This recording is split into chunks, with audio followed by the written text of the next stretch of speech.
Assalamualaikum dan hai semua. Okey, antara soalan yang banyak aku dapat adalah apakah itu fast charging technology, apakah itu USB power delivery dan apakah itu GaN charger. Jadi dalam video kali ini aku nak kongsi dengan hampa apakah jawapan yang paling simple yang boleh aku bagi dekat hampa. Tanpa buang masa, let's jom.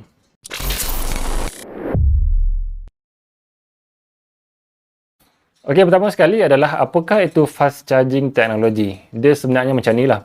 Dekat dunia ni kita ada logam kan. Logam tu adalah nama umum bagi logam-logam yang lain kat bawah dia. Contohnya ada aurum, ada ferrum, ada aluminium, ada copper dan sebagainya. Logam tu adalah nama umum bagi bahan kimia tersebut kan. Dan contoh satu lagi yang boleh aku bagi adalah gigi. Gigi ni ada banyak lah. Gigi geraham ada, gigi susu, ada gigi kacip lah, gigi taring apa semua kan. Itu contoh gigi lah. Sama juga macam contoh fast charging technology. Fast charging teknologi ni nama umum lah untuk bagi teknologi pengecasan pantas tu. Yang bawah-bawah dia ada banyak lah. Contohnya ada USB power delivery, ada VOC, ada OnePlus dash charge, OnePlus warp charge. Apa lagi? Ada Samsung super fast charging, ada Realme super dart. Banyak lah sebenarnya. Memang banyak gila kan. Dan untuk dapatkan fast charging teknologi itu pun ada kriteria yang kita perlu penuhi lah. Dan satu lagi soalan yang sangat-sangat famous yang orang selalu tanya aku adalah, bang, macam mana nak dapatkan fast charging ni? Adakah kita perlu dapatkan kabel saja ataupun kita perlukan plug saja? Okey, sebenarnya macam ni. Fast charging teknologi ni dia bukan sekadar teknologi fast charging saja, tapi ada protokol dia. Protokol tu macam mana? Okey, dash charge ni sebenarnya adalah satu protokol, bukan semata-mata fast charging teknologi. Dia macam ni lah. Untuk dapatkan dash charge ni, dia perlukan phone OnePlus sajalah, sebab dash charge ni adalah protokol untuk phone OnePlus. Jadi, apa perlukan phone OnePlus yang support dash charge, contohnya macam OnePlus 3, 3T, 5 dan OnePlus 6. Dan OnePlus upgrade dia punya fast charging teknologi kepada warp charge sekarang ni.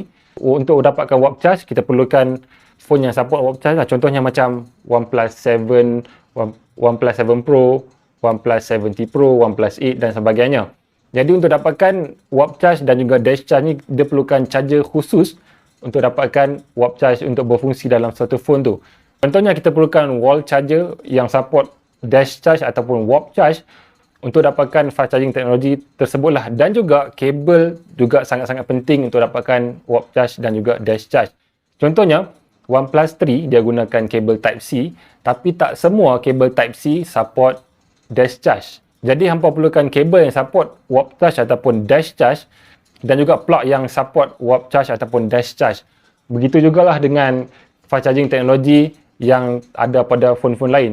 Contohnya macam Oppo VOOC 3.0. Kalau hampa nak dapatkan Oppo VOOC 3.0 ni, hampa kena dapatkan phone Oppo, plug Oppo yang support VOOC 3.0 dan juga kabel yang support VOOC 3.0.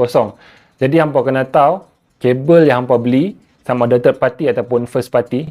First party ni maksudnya yang dikeluarkan oleh Oppo lah. Kalau third party ni macam brand-brand lain. Contohnya macam kita ada brand McDodo, kita ada brand Oki, ada brand Ugreen apa semua kan. Jadi tak semua kabel yang dikeluarkan oleh third party manufacturer ni support fast charging yang kita pakai pada phone kita tu. Jadi untuk memenuhi protokol pengecasan pantas tersebut, kita hendaklah menggunakan kabel, plug dan juga phone tersebut. Jadi dapatlah Oppo VOC misalnya. Jadi kita kena fahamlah teknologi pengecasan apa yang phone kita pakai. Contohnya Oppo ada VOC, OnePlus dash charge, warp charge, Samsung super fast charging. Jadi ini merupakan benda yang hampa kena faham untuk fast charging teknologi protokol. Okey, soalan kedua adalah apakah itu USB power delivery? Okey, macam yang aku sebut sebelum ni, USB power delivery termasuk dalam fast charging teknologi protokol. Cuma dia lain sikit lah daripada teknologi fast charging yang lain. Sebab dia gunakan port USB-C untuk output dia. Jadi hampa kena gunakan USB-C punya kabel untuk dapatkan USB power delivery. Dan dia punya maksimum wattage untuk USB power delivery adalah 100 watt sahaja. Tak macam phone Xiaomi yang dah support 120 watt. USB power delivery hanya support 100 watt saja, tapi itu sudah mencukupi untuk dapatkan fast charging. Contoh device yang sedang menggunakan USB power delivery adalah iPhone bermula dengan iPhone X dan juga iPhone 8. Samsung bermula Samsung Galaxy A70 sehinggalah flagship Samsung sekarang ni, Samsung S21 Ultra, S20 Plus, itu menggunakan USB Power Delivery, dan juga Google Pixel. Google Pixel ni memang dah lama lah digunakan USB Power Delivery, bermula dengan Google Pixel generasi yang pertama sekali sampailah di Google Pixel 6 Pro yang ada sekarang ni. Bahkan masa Google mengeluarkan phone Google Nexus dulu pun memang mereka dah guna dah USB Power Delivery pada phone Nexus. Jadi untuk dapatkan USB Power Delivery ni bukan semualah yang ada support USB Power Delivery ni, macam yang aku sebut tadi lah. Antaranya MacBook yang generasi baru pun sekarang ni support USB Power Delivery. Keistimewaan USB Power Delivery ni adalah dia punya standard dia memang dah standardized lah. USB Power Delivery ni sesuai untuk device-device yang aku cakap tadi ya. Jadi dia tak panas, dia tak overheatkan kita punya phone sebab dia punya amperage ataupun arus yang masuk ke dalam device kita sikit je.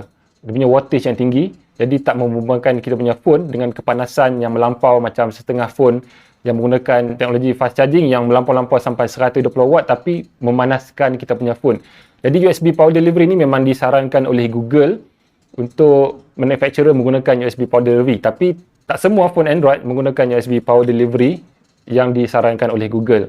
Jadi untuk iPhone memang mereka guna USB Power Delivery, memang thumbs up untuk iPhone, dan juga phone-phone yang menggunakan USB Power Delivery yang mana ini merupakan standard yang disarankan oleh Google.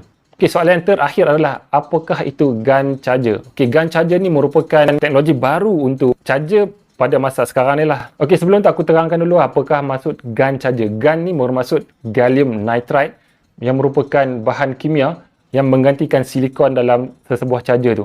Okey, dulu charger kita ni menggunakan material silikon, yang mana silikon ni merupakan bahan yang kurang efisien dan cepat panas lah kalau dibandingkan dengan gallium nitride ni. Yang mana gallium nitride ni lebih efisien dan kurang panas. Jadi GAN charger ni merupakan bahan yang sangat-sangat efisien untuk menggantikan silikon, yang mana ia boleh mengecilkan charger dengan sangat-sangat kecil dan menjadikan charger tersebut kurang panas. Jadi macam mana GAN charger ni boleh menjadikan saiz charger tu menjadi lebih kecil? Dia macam ni. GAN charger ni dia lebih efisien dan kurang panas. Jadi komponen-komponen dalam charger tersebut boleh dirapatkan di antara satu sama lain. Maka charger tersebut boleh dijadikan lebih kecil dan lebih powerful lah. Contohnya kita ambil GAN charger 33 watt. Dia lebih kecil daripada charger biasa yang menggunakan silikon 27 watt. Jadi kalau kita nak dapatkan charger yang lebih powerful, contohnya 100 watt. Total dalam charger tu 100 watt, kita ambil GAN charger sebab dia lebih kecil. Kalau kita compare dengan contohnya, charger tersebut pakai charger silikon kan. Lepas tu dia ada 100 watt untuk charger tersebut. Mesti memang gedabak yang besar. Jadi GAN charger ni merupakan teknologi yang ke depan lah untuk teknologi pengelasan pantas ni. Sebab charger dia lebih kecil, lebih efisien, kurang panas dan dia mengecilkan ruang untuk kotak packaging kan. So lebih jimat punya space, cost untuk kotak dan sebagainya. Ini saja perkongsian aku pada kali ini punya video dan aku harap hangpa boleh enjoy dengan ilmu yang baru yang hangpa dapat ni. Kalau hangpa rasa ilmu ini bermanfaat untuk hangpa, tekan like dan jangan lupa subscribe. Terima kasih kerana sudi menonton dan aku harap hangpa boleh tonton video-video yang seterusnya dan bagi cadangan video apa yang hangpa nak tengok pada masa akan datang tentang teknologi dan gadget ni. Jumpa lagi dalam video akan datang. Assalamualaikum. Adios.